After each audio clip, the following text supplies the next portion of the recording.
Hello दोस्तों, पिछले episode में हाउचिन ने एटर्नल टेस्ट के लिए चला गया था, जिसमें पास होने के लिए उसे एटर्नल को हासिल करना था। इसके बाद अगले सीन में वह कहने लगता है कि क्या यही एटर्नल टेस्ट है, लेकिन तभी इसी वक्त हम देखते हैं कि एक लेडी इसका सामना करने के लिए इसके सामने आ गई थी और फिर कहने लगती है कि क्या वह ब्यूटीफुल नहीं है, क्योंकि यह तो असल में बहुत ही रेयर है, क्योंकि असल में यहाँ पर बहुत सारे लोग इसे ट्राई करने के लिए आए हैं, लेकिन आज ऐसा पहली बार हुआ है कि किसी ने क्रिएशन टेस्ट को पास कर लिया है। इसके बाद वो इसे कहने लगती है कि तुम तो मेरे एटर्नल किंगडम में आ गए हो, जिसके बारे में सुनकर हाउचिन भी इसके लिए पूरी तरह से रेडी हो गया था और कहने लगता है कि एटर्नल भी यही कहीं पर होगा। लेकिन अभी हम देखते हैं कि उसे इस लेडी के बारे में कुछ पता नहीं होता है, इसलिए वह थोड़ा सा परेशान हो जाता है, आखिरकार यह कौन है। मगर तभी वह इसे कहने लगती है कि मेरा टेस्ट सिंपल है, क्योंकि यह क्रिएशन टेस्ट के जैसा बहुत ज्यादा कॉम्प्लिकेटेड नहीं है, इसलिए अगर तुमने मुझे हरा दिया तो फिर तुम इस तरह से एटर्नल को हासिल कर लोगे। जिसके बाद वहीं हम देखते हैं कि हाउचिन भी इसके लिए अब रेडी हो गया था और कहने लगता है कि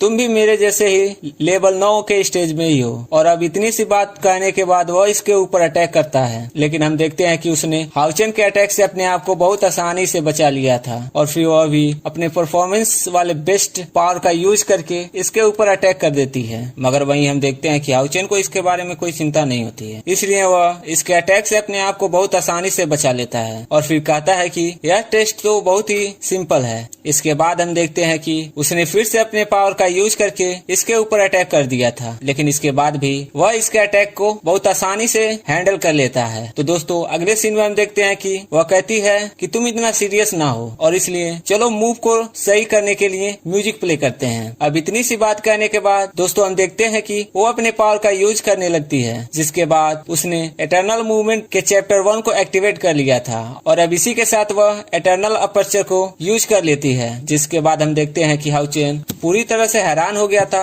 और फिर कहने लगता है कि अब तो इसकी कल्टीवेशन लेवल लाइन के स्टेज 5 में चली गई है, जिसकी वजह से इसका ताकत तो सीधे 2 लेवल बढ़ गया है। मगर वहीं हम देखते हैं कि वह लेडी इतना आसानी से हाउचिन को पास होने नहीं देती है और इसलिए वो इसके ऊपर अटैक करते हुए कहती है कि यह अभी ओवर नहीं हुआ है। इसके बाद हम देखते हैं कि वह तुरंत अपने एडलेस फायर का यूज करने लगती है और इस तरह से फिर से हाउचिन पर अटैक करना शुरू कर दिया था। मगर इसके बाद भी हम देखते हैं कि हाउचिन ने इसके अटैक से अपने आप को बचा लिया था और फिर वो इसके ऊपर अटैक करना शुरू कर देता है। लेकिन फिर वह परेशान होने लगता है कि इसने तो अपने पावर को इतनी आसानी से इतना ज्यादा बढ़ा लिया है, लेकिन फिर भी उसने ऐसा किया कैसे। मगर अभी हम देखते हैं कि उसे इसके बारे में पता ही चलता है, लेकिन तभी हम देखते हैं कि उसको इस बारे में कुछ समझ नहीं आ रहा था और फिर वह कहने लगता है कि कहीं यह म्यूजिकल के वजह से तो नहीं। फिर अगले सीन में हम देखते हैं कि और इसके बाद हम देखते हैं कि हाउचिन ने इसके अटैक से अपने आप को बचा लिया था और फिर वो इसके ऊपर अटैक करने लगा और फिर वो भी इसके ऊपर अटैक करने के लिए कोशिश करता है, लेकिन फिर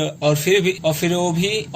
इसके ऊपर अटैक करने की कोशिश करता है, लेकिन फिर वो परेशान होने लगता है कि इसके तो अपने पावर को इतनी जल्दी से बढ़ा लिया है और आखिरकार उसने ऐसा कैसे किया। मगर अभी हम देखते हैं कि उसे इसके बारे में ज्यादा कुछ समझ नहीं आता और फिर वह कहने लगता है कि कहीं यह इस म्यूजिक की वजह से तो नहीं है, क्योंकि म्यूजिक जैसे ही चेंज हुआ उसकी पावर अचानक से बढ़ गई। मगर इसके बाद भी हम देखते हैं कि वह इसके सामने इतना आसानी से हार मानने वाला नहीं होता है। जिसके बाद वो इसे कहने लगती है कि तुम जिस तरह से अभी अटैक कर रहे हो, मुझे ऐसा लगता है कि तुम इस टेस्ट को पास कर पाओगे। और अब इतनी बात कहने के बाद हम देखते हैं कि वह इसके ऊपर अटैक करके इसे नीचे गिरा देती है। मगर तभी हम देखते हैं हाउचिन इसे नीचे कहीं पर नजर नहीं आता है और इसलिए वह इस बात से काफी परेशान हो जाती है और फिर इसे पता चलता है कि हाउचिन को अभी भी कुछ नहीं हुआ है। और अब इसलिए हम देखते हैं कि वह इस बात से काफी परेशान हो गई थी और इसलिए उसने फिर से अपने पावर का यूज करके उसके ऊपर अटैक करना शुरू कर दिया था। लेकिन इसके बाद भी हम देखते हैं हाउचिन इसके अटैक से अपने आप को बहुत आसानी से बचा लिया था। और अब इसी के साथ हम देखते हैं कि वो कोलोन स्टैम्प का भी यूज कर देता है, जिसके बाद यहाँ पर कोई पावर एक्टिवेट हो जाता है और अब इसका यूज करके वह इस पर अटैक करने के लिए आ गया था। जिसके बाद हम देखते हैं कि वह लेडी भी अपने पावर का यूज करके इस पर अटैक कर देती है और अब इसलिए इन दोनों के पावर के बीच में बहुत ही शानदार टक्कर हो जाता है। जिसके बाद अगले सीन में हम देखते हैं कि हाउचिन के इस पावर से काफी इम्प्रेस हो गई थी और फिर कहने लगती है कि तुमने तो बहुत ही सही तरीके से प्ले किया है, क्योंकि इस पर तुमने लगभग मुझे हिट कर दिया था। जिसके बाद अगले सीन में हम देखते हैं हाउचिन फिर से इस पर अटैक करने के लिए रेडी हो गया था और फिर इसे कहने लगता है कि तुम फिर इसे भी ट्राई करके देखो। और अब इस तरह से हम देखते हैं कि वो अपने लाइट डोमेन वाले पावर का यूज करके इसके ऊपर अटैक अटैक कर देता है। जिसके बाद हम देखते हैं कि वो इसमें कोई ज्यादा देरी नहीं करता और अब इस तरह से अपने डेमन वाले पावर का यूज करके वह उसको हैरान कर देता है। और फिर वो कहती है कि इस डोमेन में तो लेवल 9 का स्टेप 5 वाला पावर भी इतनी जल्दी से बस्ट आउट हो गया।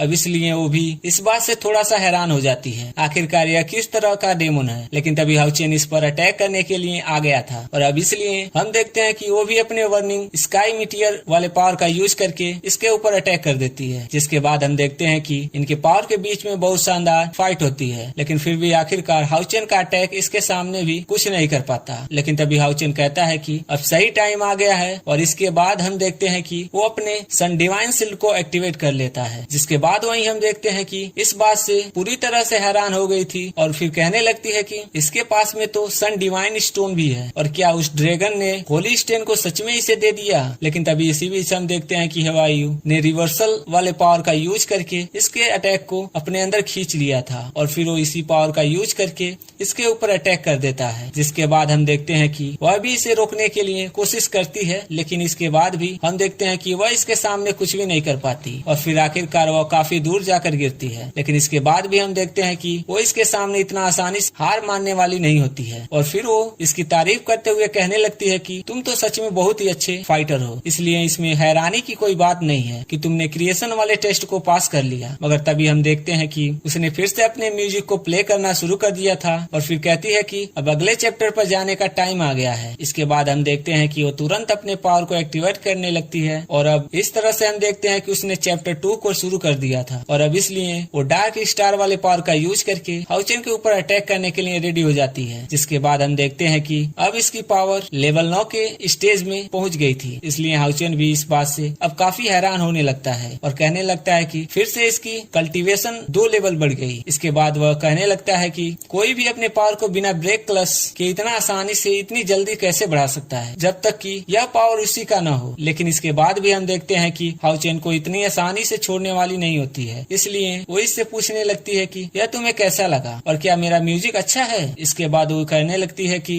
क्या तुम अभी भी प्ले करना चाहते हो, क्योंकि मैं तो असल में लेवल 9 के स्टेज में से ही हूँ, इसलिए मुझे ऐसा लगता है कि तुम मेरे सामने कुछ भी नहीं कर सकते और मैं चाहती हूँ कि तुम मेरे सामने गिव अप कर दो। मगर इसके बाद भी हम देखते हैं कि हाउचेन इसके सामने हार मानने के लिए रेडी नहीं होता है और फिर कहने लगता है कि किसी तरह से इसके पावर को आगे बढ़ने से रोकना ही होगा, क्योंकि अगर ऐसा नहीं किया या तो फिर मैं इसके सामने कुछ भी नहीं कर पाऊंगा। इसके बाद हम देखते हैं कि हाउचेन ने फिर से सन डिवाइन सील का यूज करके इसका अटैक रोक लिया था और फिर वह याद करने लगता है कि जब वो क्रिएशन टेस्ट के लिए गया था तब उस समय वहाँ पर उसे अल्फ हार्ट मिला था, जो कि असल में पॉलिंग के बॉडी को रिसेप्ट कर सकता था। इसके बाद वह कहने लगता है कि इसके अलावा इसे रिसेप्ट करने के लिए बहुत सारे पावरफुल एनर्जी की जरूरत होगी, जिसके लिए तो मैं अभी टेस्ट के खत्म हो जाने का वेट कर रहा था और फिर उसके बाद मैं आतिंग के बॉडी को एक्सेप्ट करता। लेकिन फिर वह कहने लगता है कि ऐसा लगता है कि इसका टाइम आ गया है, क्योंकि अब इस समय टर्नल एंजा को जो कि पावर रिलीज कर रही है मैं उसका